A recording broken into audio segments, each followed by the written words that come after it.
You're here because you want the insights, fast, without all the noise. We get it. Totally. No wading through fluff. So let's dive right in.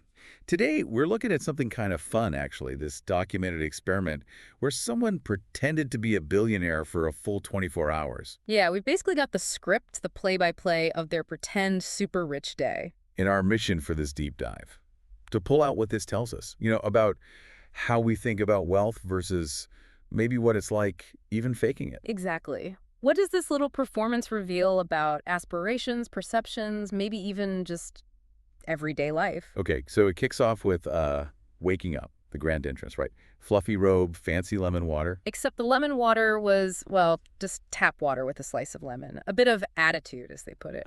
Right. But here's the interesting bit. They said they immediately felt like richer just from that small thing. And that's fascinating, isn't it? Straight away, you see that psychological piece. Adopt the mindset, even with tiny, almost symbolic gestures, and the feeling starts to creep in. It's like you're priming your brain. Precisely. A bit of mental framing. Act the part, feel the part, maybe. Then there's the personal assistant. Yeah. Which, okay, spoiler, it was a friend. Bribed with snacks, apparently. Classic. And just asking this friend, excuse me, can I get my coffee now? That simple request reportedly felt powerful. What's that about? That really taps into the status we associate with having support, doesn't it? It's not just about getting coffee. It's the asking. Yeah, it's the dynamic. Who gets to ask, who fetches. It's like this ingrained social signal about hierarchy, even in a pretend scenario. Okay, moving on to breakfast. Luxury breakfast on a budget. Right.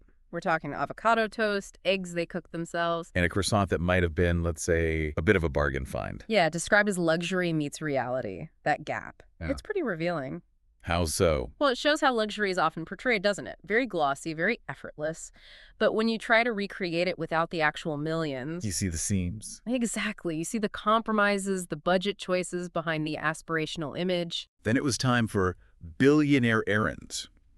And the billionaire mobile. Which was naturally a borrowed nice car. Of course. It's such a strong association, isn't Yeah. it? Big wealth equals fancy car. Why is that so embedded? Oh, cars are just incredibly visible symbols. They're not just about getting around. Right. In our culture, they scream, success, financial status. It's instant visual shorthand, easy to understand. Okay, now the shopping trip. High-end store.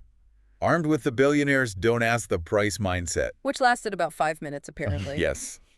Crashed and burned at the sock display. Ask the price. Twice. It's funny, but also kind of relatable. Why is it so hard to just switch off that ingrained price consciousness? Because it's survival for most of us. Pretty much. Our daily financial habits are deep grooves, always scanning, comparing, calculating. Even if you decide to act rich for a day, those reflexes are hard to just turn off. Makes sense. Okay, lunch. Fancy place. Yeah. Menu arrives. No prices. Cue the internal alarm bells. Panic stations. So the strategy, just order the chef's favorite. It's a total gamble. Putting your wallet basically in the hands of someone you don't know, hoping for the best. What does that tell us? Well, there's this interesting thing about missing information, right? And the trust, or maybe the lack of trust that creates, when prices aren't clear, you're sort of forced to trust the seller isn't ripping you off. Or you pick the safe, unknown option, like the chef's choice. Yeah, it shows different ways people handle that uncertainty. Some might bluff, some play it seemingly safe. After all that excitement, time for some R&R billionaire self-care. But not at a 5-star spa.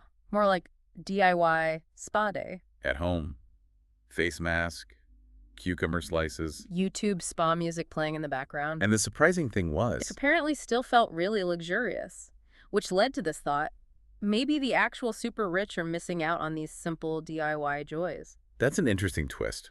Is luxury just about the price tag or the feeling? It really makes you question that, doesn't it? Maybe the feeling comes from, the dedicated time, mindfulness, the sensory stuff.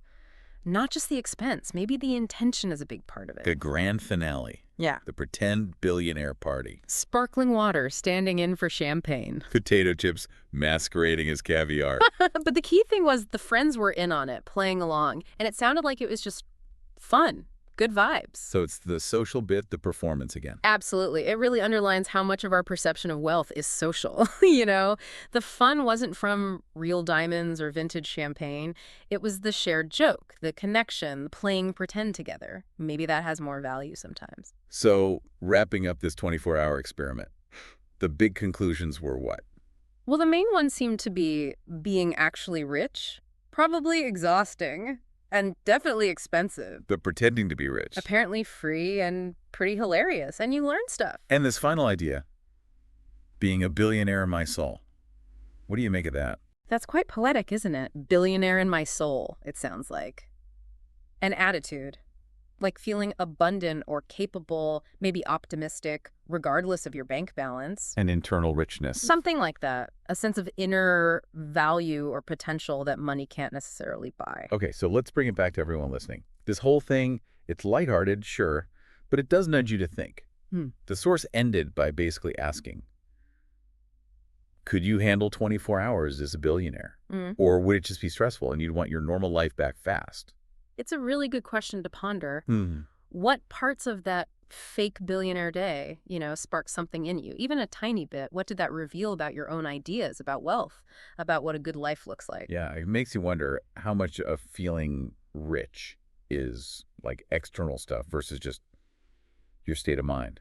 Maybe finding those little moments of everyday luxury just by shifting how you look at them isn't so crazy. Yeah, exactly. So the final thought maybe is, what would your billionaire for a day actually involve? If you had unlimited funds for 24 hours, what's the first thing you'd do? What would you prioritize? And what does that answer tell you about what you really value? Forget the hypothetical cash for a second. What does that ideal day reveal about your aspirations deep down?